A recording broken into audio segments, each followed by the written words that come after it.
to start thinking today with a picture of the Auschwitz concentration camp. One of the darkest, most vile parts of world history. Inside a concentration camp similar to this, we're told that a saying was found scrawled on one of the walls. It said this: "I believe the sun is there, even when it's cloudy. I believe in love, even when it isn't shown. I believe in God, even when he seems absent." I find it interesting that this saying was found inside of one of those places, a place in which you'd think that doubts would steal every last vestige of faith. This saying has plenty of doubts in it. There's clouds, there's love not being shown, there's God seeming absent. There's doubts there. And after we read this, it's clear there's a deep faith. So how do you go through something like this and end up having doubts refining and strengthening your faith rather than destroying it? I want to wrestle through that today. I want to think about how our doubts, how our struggles can refine our faith. But that's not necessarily the case. John Ortberg wrote a book about faith and doubt. And he said maybe the most important word in this phrase is "and." That when we wrestle with our doubts, we don't lose sight of faith. And that with faith, we're honest about our doubts. Because if we unlink those two, we end up with a mess. So say if I say, I want to curdle milk. I'm going to make something good. I'm going to curdle some milk. And so I take the milk jug and I leave it out on the counter for a couple of days in this sort of weather, and pop the cap off that baby, and you'll know what you've made.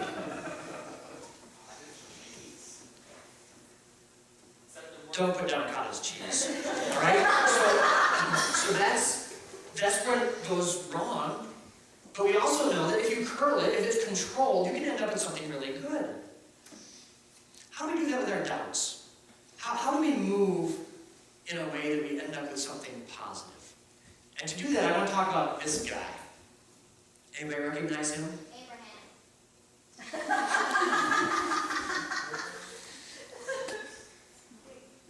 No?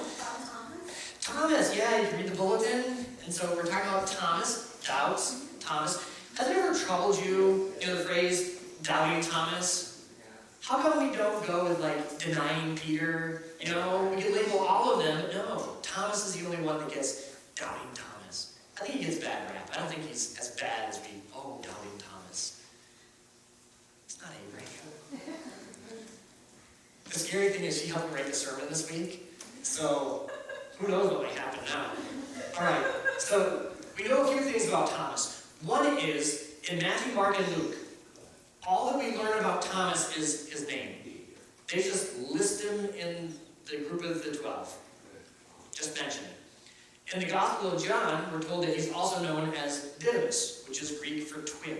So most likely he has a twin running around somewhere. We don't know who that was.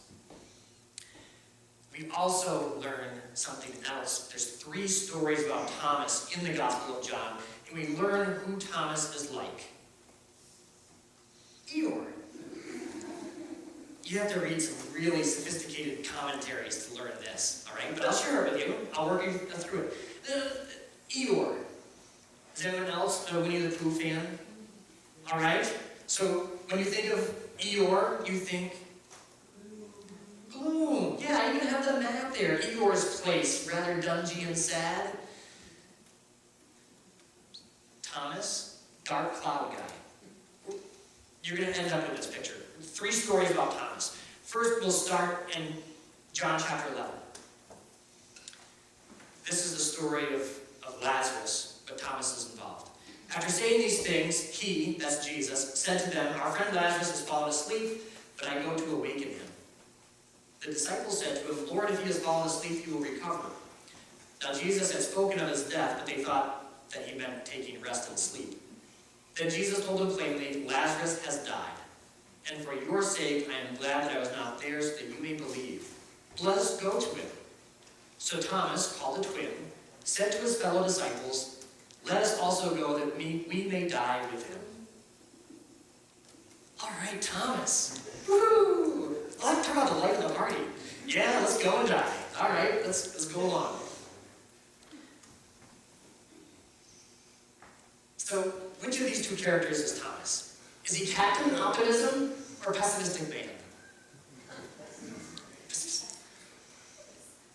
I didn't even draw this myself, but this is like my caliber. Isn't that awesome? All right? So, you think Thomas, think Pessimistic Man. He's not alone. We blame Thomas as, Thomas saying, we'll go with Jesus, we'll die with him. Earlier, when Jesus had told the disciples about going over to see Mary, Martha, and Lazarus, the disciples said, "Rabbi, the Jews were just now seeking to stone you, and are you going there again?" Thomas isn't unrealistic. Actually, maybe Thomas is realistic, not just pessimistic. Pointer time. So, Bethany is where Lazarus is. Jesus and his disciples are on the other side of the Jordan River, over here in the wilderness somewhere, where John the Baptist was baptized along the Jordan, or one of the tributaries. It's safe.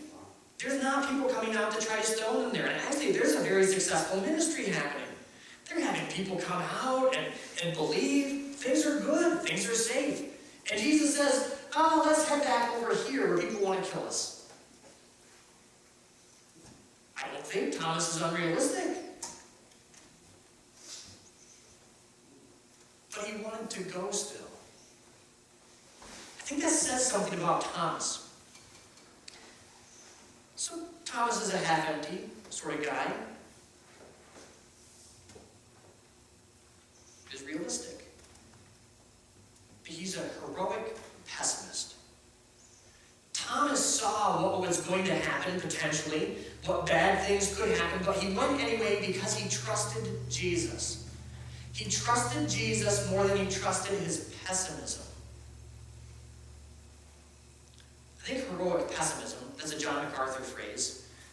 I think that's a really good phrase to have. When we're swamped with doubts, when we're swamped with question marks of what might take place, maybe convincing ourselves to be an optimist isn't necessarily what needs to happen.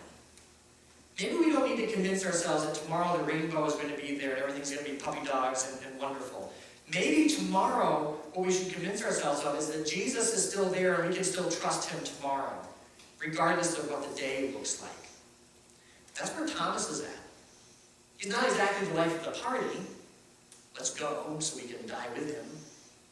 But he makes it very clear who he's trusting. Another thing about doubt. Doubt comes with uncertainty sometimes. Can I use your... This is fascinating. I was being heckled by someone up front about whether or not I could do what Rebecca does. And little did you know that I have actually done this quite a bit. Does anyone doubt it? And look at this.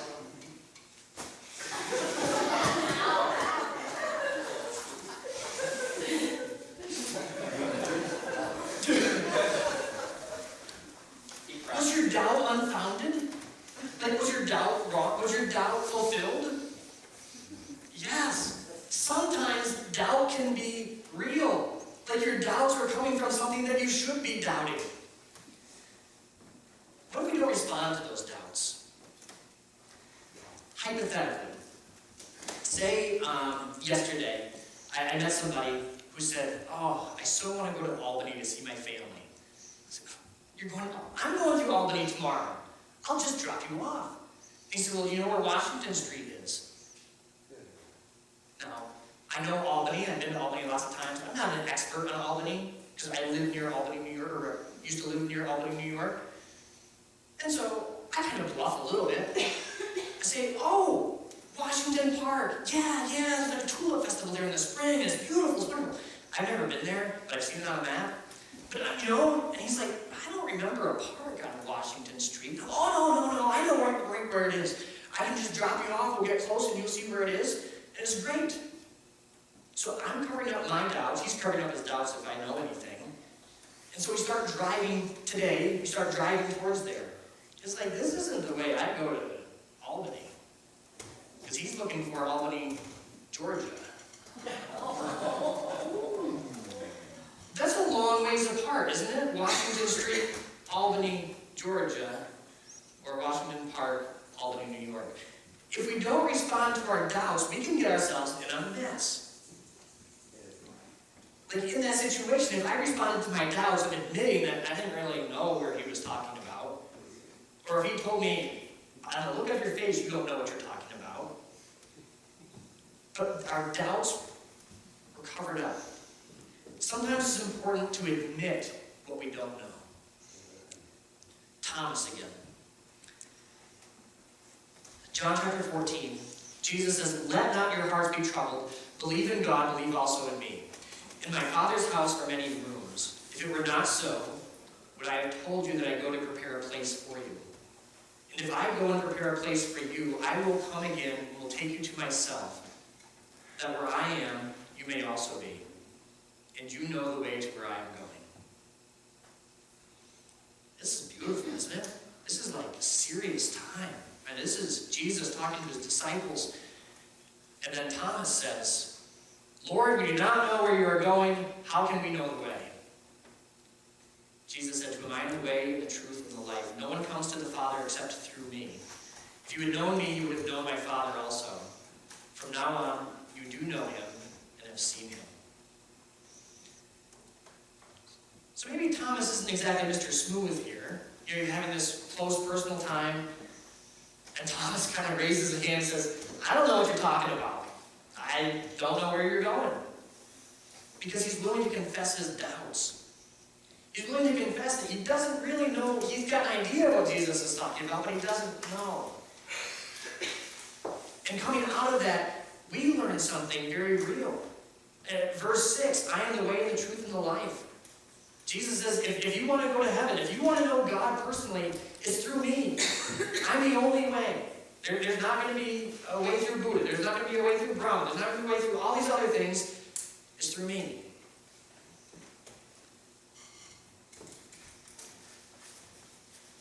Thomas, I think by example, lets us know something very real. Our doubts can help us know our direction. One is we need to confess our doubts. It's so easy to try to cover up our question marks. I've got life together. I've gone to church a while. I've read some parts of the Bible. I know my stuff. We're not willing to confess our question marks. Thomas, you've been hanging out with Jesus. He's still willing to say, I don't know what you're saying. Confessing our question marks and then knowing who to ask. Thomas didn't ask his inner child. Thomas didn't look for the truth under a rock. Thomas didn't turn to some other guy who didn't know what he was thinking either. He went to Jesus.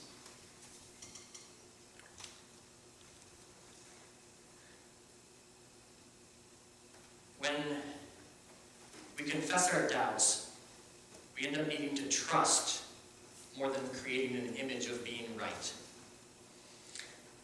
There's a story from the French Revolution during the Reign of Terror. All sorts of executions taking place. Guillotine was being used a lot.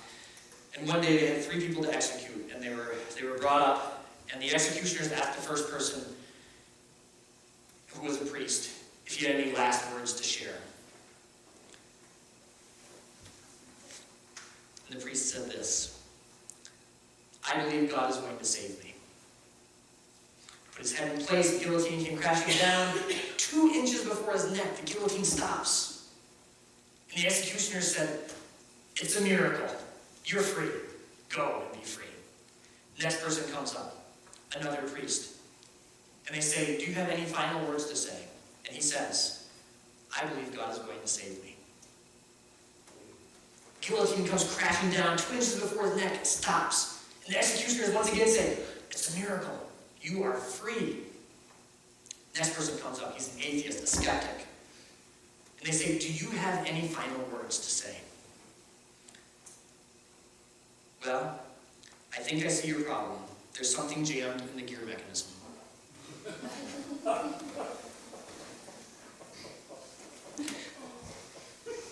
He wanted to look right. He didn't want to look foolish.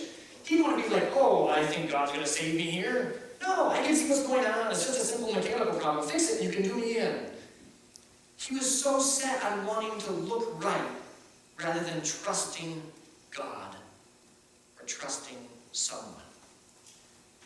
Now, that's kind of a ridiculous example, but how often in our lives do we kind of put ourselves in that spot of, I'm going to do my best to just make it look like I know what's going on, make it look like I'm right, rather than confessing that I need to trust God, or that I need to trust what's going on here. Doubts should not drive us to a cover-up.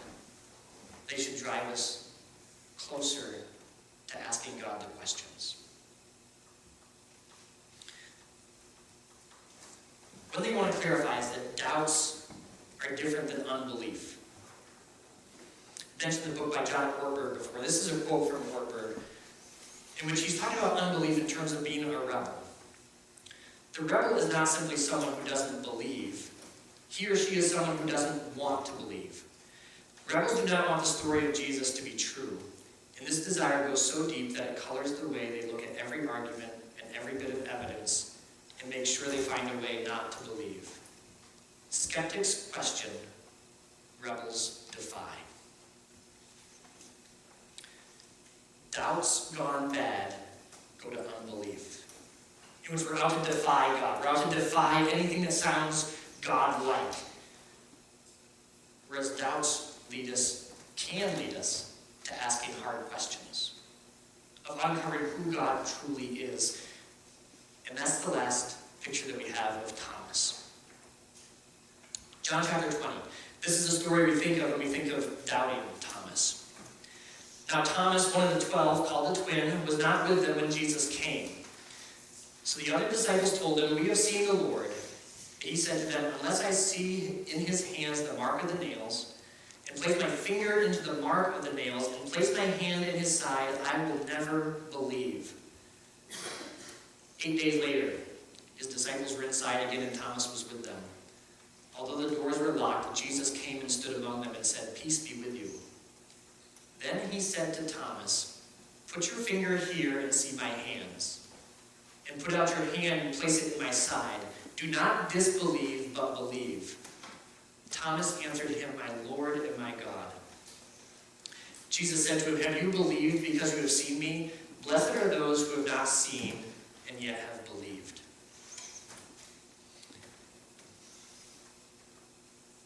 One thing I want to notice about Jesus here is how gentle Jesus is in restoring Thomas. Jesus just says, look, here I am. Look at my hands, look at my side. He knows Thomas's weaknesses, and he answers those. We can be confident of the same in our lives. But Thomas's doubts get harnessed, and his response is so critical. He says, my Lord and my God. His doubts don't lead him to a train wreck. His doubts don't lead him to unbelief. They lead him to recognizing who Jesus truly is. The Lord, the one who leads him, and God himself. After these verses, John, writing the book of John, says, this is why I wrote the book. So you too can believe the same thing. This is like the high point of the story, of getting to recognizing that Jesus is Lord and God. Isn't it interesting that that high point of the story came through wrestling with doubts? I want to think about if we are truly searching.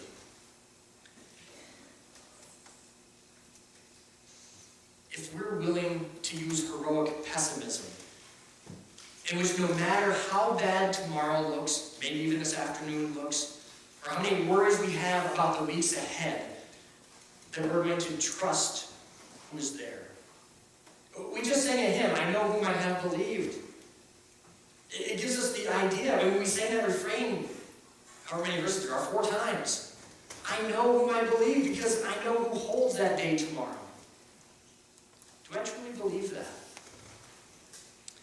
Another thing is, am I willing to ask directions? Am I willing to confess my doubts? And really seek out Jesus through those? And the last one is, like Thomas, am I really looking for Jesus? Or just my own wishes? What I wish Jesus looked like?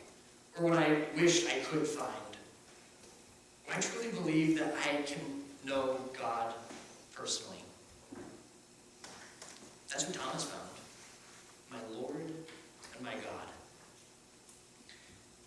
An interesting thing about the story of Thomas. From what we know from Scripture, we don't know anything about Thomas after Christ's ascension. Tradition tells us that Thomas would go on to the east and spread the gospel. And many traditions have it where he ended up in India and planted churches there, long-lasting churches. Many of those same traditions tell us that Thomas was martyred by being run through by a spear. Intriguing that potentially the person who came to know Jesus by touching where the spear had pierced him would be willing to take those doubts where his faith was deep enough to give up his life by way of a spear. I hope that we're challenged to take our doubts, those question marks in our lives, and truly bring them before God, to wrestle through them and be honest with them, to make sure that we don't end up with something rotten, but to honestly harness those questions and those doubts so God can refine us and our faith is all the deeper.